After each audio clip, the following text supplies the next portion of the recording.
Welcome to village house. இன்றைக்கி முருங்கைக்கீரை முட்டை பொடிமா செய்ய போகிறோம்.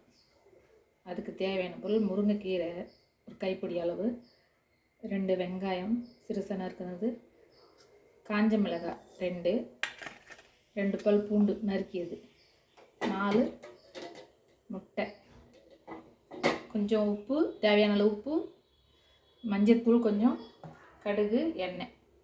அவ்வளோதாங்க தேவையானது இன்றைக்கி. இப்போ வானல் அடுப்பில் வச்சு காஞ்சிடுச்சு. அதில் எண்ணெய் 2 ஸ்பூன்,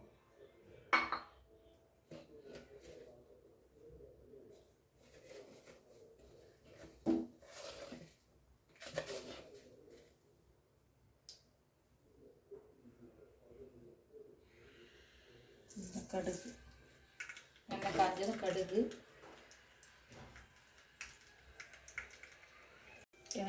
கடுகு வெடித்ததும் பூண்டு,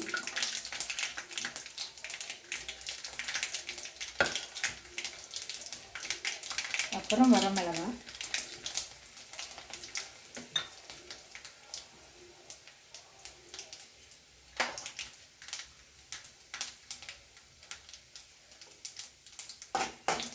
காஞ்ச மிளகும், வெங்காயம்,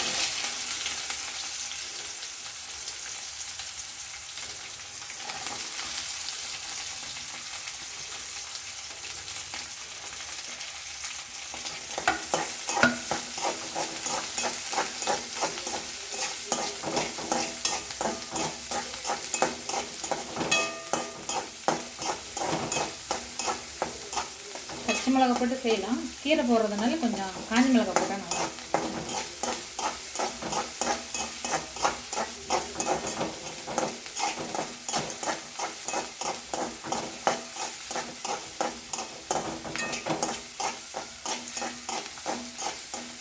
முருங்கைக்கீரை பொரியல் தனியாக செஞ்சு சாப்பிட்றத விட இந்த மாதிரி முட்டையை கூட சேர்த்து சாப்பிட்டா நல்லாயிருக்கும். எல்லோரும் விரும்பி சாப்பிடுவோம். சாம்பார் சாதத்துக்கெலாம் போட்டு சாப்பிட்டு நல்லாயிருக்கும். இது வதங்க கொஞ்சோண்டு உப்பு போட்டுடலாம். தேவையான அளவு உப்பு போட்டுடலாம்.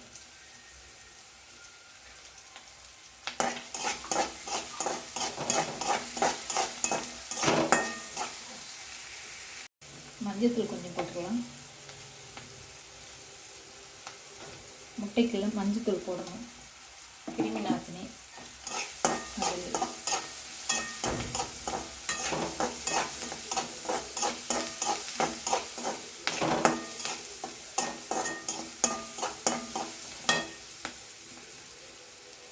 கீரை போட்டுருவோம்.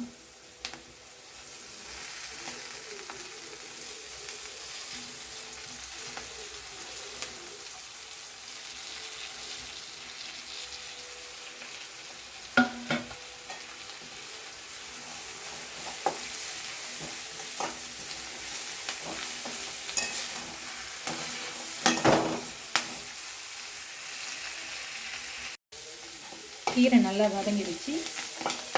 இப்போ முட்டையோட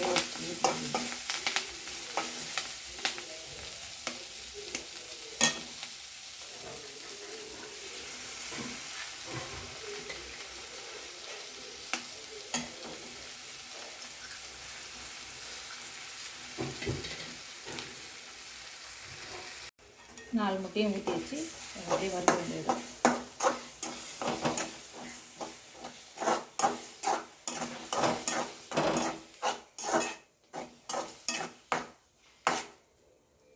அவ்வளோதாங்க, வெந்துடுச்சு. முருங்கைக்கீரை முட்டை பொடி மாஸ் ரெடி. பார்க்கும்போதே சாப்பிடணும் போல இல்லை. சாம்பார் சாதத்துக்கெலாம் தொட்டுன்னு சாப்பிடலாம், நல்லாயிருக்கும், ஹெல்த்தியும் கூட.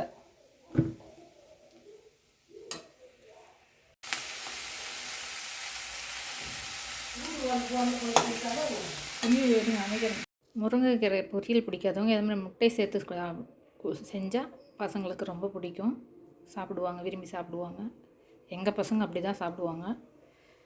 அதோட ஒரு 40 வயசுக்கு மேலே இருக்கவங்கலாம் முடிஞ்ச வரைக்கும் சாதம் குறைச்சிக்கிட்டு பொரியல் அதிகம் சேர்த்துக்கிட்டு சாப்பிட்டா ரொம்ப நல்லது.